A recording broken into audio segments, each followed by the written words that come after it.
আপনার সাথে আমার অথবা আমার সাথে আপনার মতের এত অমিল কেন? যে কোনো বিষয়ে তো মতের অমিল হিসেবে আমি মনে করি আমরা রিফিউজির জাতি অথবা মিশ্র জাতি হওয়ার কারণে এটাই সবচেয়ে বড় এবং প্রধান কারণ। রিফিউজির জাতি এবং অথবা মিশ্র জাতি কেন বললাম?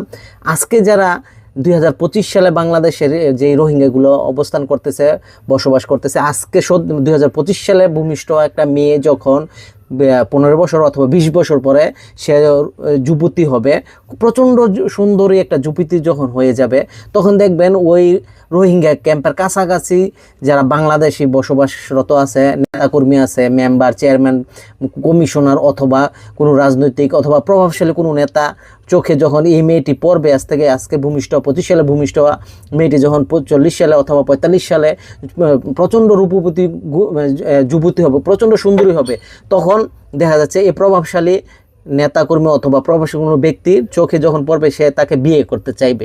বিয়ে করে যখন আমাদের সমাজে নিয়ে আসবে, তো ওই মেয়েটা চাইবে তার পরিবারটাকে ওই আমাদের এই সমাজে নিয়ে আসার জন্য। তো এভাবেই কিন্তু আমরা মিশ্র জাতি হয়ে গেছি। তো তখন কি হবে?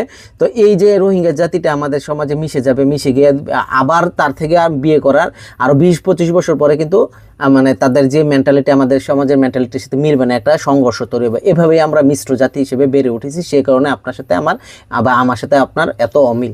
ধন্যবাদ।